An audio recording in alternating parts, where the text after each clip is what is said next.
ذلك بأنهم قالوا لن تمسنا النار إلا أياما معدودات وغرهم في دينهم ما كانوا يفترون فكيف إذا جمعناهم ليوم لا ريب فيه ووفيت كل نفس ما كسبت وهم لا يظلمون. اور ان کا یہ کہنا کہ کیا نہیں دیکھا انہوں نے ان لوگوں کی طرف جن کو دیا کتاب میں سے کچھ حصہ، نصیبا من الکتاب، کتاب میں سے کچھ حصہ، یدعون الی کتاب اللہ، وہ بلاتے ہیں اللہ کی کتاب کی طرف، لیحکم بینہم، آپس کے اپنے فیصلوں کے لیے، ثم یتولی فریق منہم، پھر ان میں سے ایک جماعت اعراض کرتی ہے، معرضون، ایک فریق جو ہے ان میں سے اعتراض کرتا ہے، ذالک بأنہم، اس بات کی وجہ سے ان کا یہ کہنا، قالوا، ان کا یہ کہنا، لن تمسنا النار، کہ نہیں ہمیں لگے گی آگ، نہیں ہم آگ میں جلیں گے، الا ایاما معدودات، مگر گنے چنے دن، مگر چند دن، وغرہم فی دینہم ما کانوا یفترون، اور ان کا یہ کہنا ان کو دھوکے میں نہ ڈالے،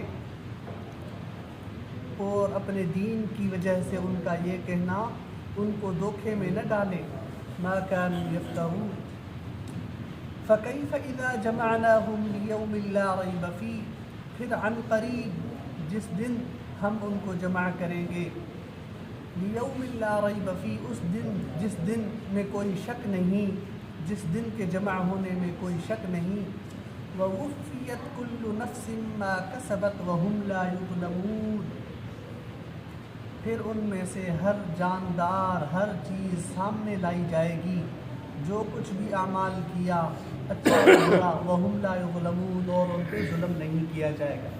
قل اللہم مالک الملک، کہہ دیجئے اے ہمارے معبود، مالک الملک، بادشاہوں کے بادشاہ، تؤتی الملک من تشاء، جس سے چاہتا ہے تو بادشاہت دیتا ہے، وتنزع الملک ممن تشاء، جس سے چاہتا ہے تو بادشاہت چھین لیتا ہے، وتعز من تشاء، جس سے تو چاہتا ہے عزت دیتا ہے، وتذل من تشاء، تو جس سے چاہتا ہے ذلیل و رسوا کرتا ہے، بیدک الخیر، ساری کی ساری کائنات کی بھلائیاں تیرے ہاتھ میں ہیں، انک علی کل شیء قدیر، بے شک تو ہر چیز پر قادر ہے، قدرت رکھنے والا ہے، تولج اللیل فی النہار وتولج النہار فی اللیل، تو ہی رات کو دن میں داخل کرتا ہے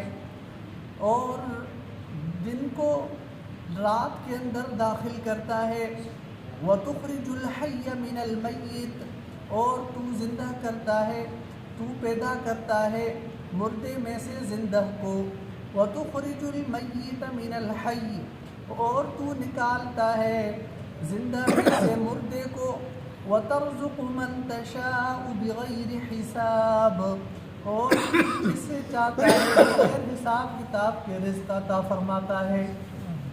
یہ تھا ان آیات کا ترجمہ۔ اب تفسیر، اس میں ابتدائی جو میں نے 2 آیات تلاوت کی، الم تر الی الذین اوتوا نصیبا من الکتاب یدعون الی کتاب اللہ لیحکم بینہم، یہ آیات جو ہے وہ بنی اسرائیل کے حوالے سے ہیں کہ بنی اسرائیل میں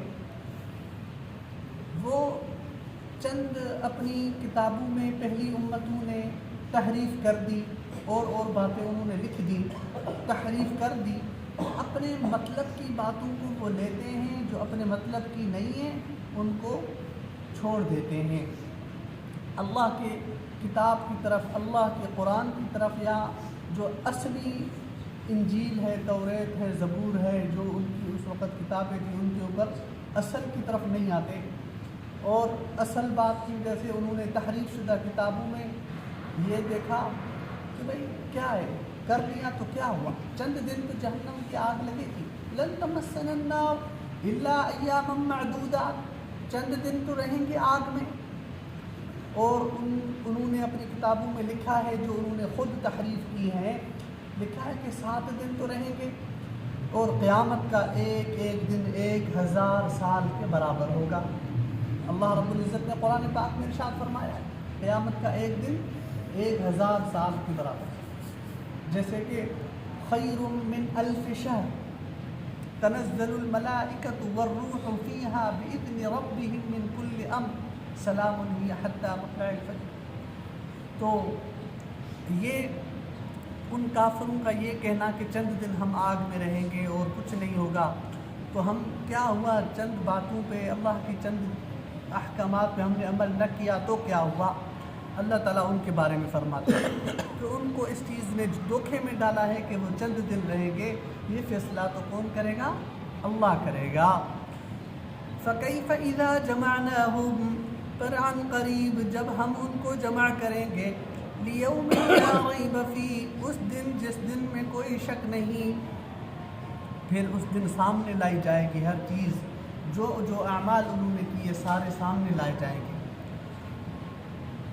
دوسری آیت، قُلِ اللَّهُمَّ مَالِكَ الْمُلْكِ، کہہ دیجئے اے ہمارے معبود، اے ہمارے پیارے مالک، دو جہانوں کے مالک، مالکوں کے مالک، بادشاہوں کے بادشاہ۔ تو یہ آپ صلی اللہ علیہ وسلم سے فرما رہے کہ آپ کہہ دیجئے، کیوں؟ وہ اس لیے کہ آپ صلی اللہ علیہ وسلم کو اللہ رب العزت نے انعام اور احسان کیا آپ صلی اللہ علیہ وسلم کے اوپر، کہ انہیں نبوت سے نوازا، نبوت عطا کی، ورنہ جو نبوت تھی وہ نبوت بنو اسرائیل میں چل کے آ رہی تھی، بنی اسرائیل میں سے نبوت کا سلسلہ جاری تھا، لیکن یہ نبوت حضور صلی اللہ علیہ وسلم کے اوپر نازل ہوئی، جو آپ صلی اللہ علیہ وسلم عربی تھے، اور عربی کے ساتھ ساتھ قریشی تھے اور مکی تھے اور اسی طرح ہاشمی تھے اور عرب تھے، ورنہ یہ بنی اسرائیل میں نبوت کا سلسلہ تھا۔ حضرت داؤد علیہ السلام سے حضرت موسیٰ علیہ السلام، حضرت یوسف علیہ السلام، سارے نبی۔ حضرت ابراہیم علیہ السلام کے 2 بیٹے تھے، حضرت اسماعیل علیہ السلام اور حضرت اسحاق علیہ السلام۔ حضرت اسماعیل علیہ السلام کی لڑی سے حضرت صلی اللہ علیہ وسلم، باقی جتنے انبیاء آئے وہ حضرت اسحاق علیہ السلام کی لڑی میں سے، بنی اسرائیل میں سے آئے۔ تو ایک تو آپ صلی اللہ علیہ وسلم سے اللہ رب العزت فرما رہے ہیں کہ آپ کہہ دیجئے کہ اے ہمارے معبود۔ پھر اللہ رب العزت قرآن پاک میں بھی ارشاد فرما رہے ہیں کہ بھائی یہ تقسیم کس کی ہے؟ اللہ کی ہے۔ یہ تقسیم کس کی؟ جس کو چاہتا ہے عزت دیتا ہے، جس کو چاہتا ہے رسوا کرتا ہے، جس سے چاہتا ہے بادشاہت دے دیتا ہے، جس کو چاہتا ہے رسوا کر دیتا ہے، فقیر سے امیر بنا دیتا ہے، بادشاہ سے گداگر بنا دیتا ہے۔ یہ تقسیم کس کی ہے؟ نحن قسمنا بینہم معیشتہم فی الحیات الدنیا، کہ ہم نے ان کی تقسیم کی۔ اہم یقسمون رحمت ربک، کیا ان کو رب کی تقسیم کے اوپر کوئی بھروسہ نہیں ہے؟ اعتراض ہے؟ رب کی تقسیم پہ خوش نہیں؟ رب کی تقسیم ہے، جس کو چاہتا ہے بادشاہت دیتا ہے، جس کو چاہتا ہے بادشاہت چھین لیتا ہے۔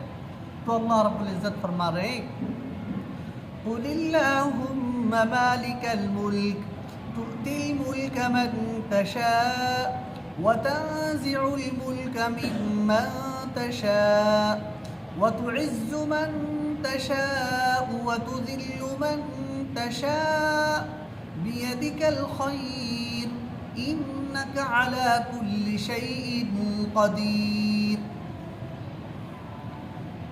اے ہمارے معبود کہہ دیجئے، بادشاہوں کے بادشاہ، تو جس سے چاہتا ہے بادشاہت عطا کرتا ہے، وَتَنزِعُ الْمُلْكَ مِمَّن تَشَاءُ، تو چاہتا ہے بادشاہت چھین لیتا ہے جس سے، وَتُعِزُّ مَن تَشَاءُ، جس سے چاہتا ہے عزتوں کے خزانے کھول دیتا ہے، وَتَنزِعُ الْمُلْكَ وَتُذِلُّ مَن تَشَاءُ، تو جس سے چاہے رسوا کر دیتا ہے، کوئی پوچھنے والا نہیں۔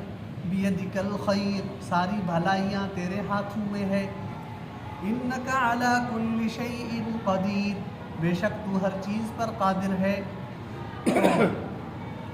ان آیات میں اللہ رب العزت نے حضور پاک صلی اللہ علیہ وسلم کی تعریف اور اپنی کبریائی، اپنی بڑائی کو بیان فرمایا۔ ہمیں اللہ رب العزت سے ہر چیز مانگنی چاہیے۔ دینے والا کون ہے؟ اللہ ہے۔ عزت کا مالک کون ہے؟ اللہ۔ صحت کا مالک کون ہے؟ رزق کا مالک کون ہے؟ ہمیں پیدا کس نے کیا؟ اللہ نے پیدا کیا۔ تو ہمیں اللہ کی طرف آنا ہے۔ یہ عارضی بادشاہ، دنیاوں کے بادشاہ، یہ دنیا کے اور لوگ، یہ سارے کے سارے فقیر ہیں۔ غنی کون ہے؟ اللہ کی ذات غنی ہے۔ تو ہمیں اللہ کی طرف رجوع کرنا چاہیے، اللہ سے مانگنا چاہیے، رجوع اللہ کرنا چاہیے، اور ہر چیز میں اللہ رب العزت کو یاد کرنا چاہیے۔ بس میرے بھائیوں، دوستوں، محترم بزرگوں، جو کچھ ہم نے پڑھا، اللہ رب العزت ہمیں عمل کرنے کی توفیق نصیب فرمائے۔ باقی یہ درس انشاءاللہ مزید آگے یہاں سے پڑھیں گے۔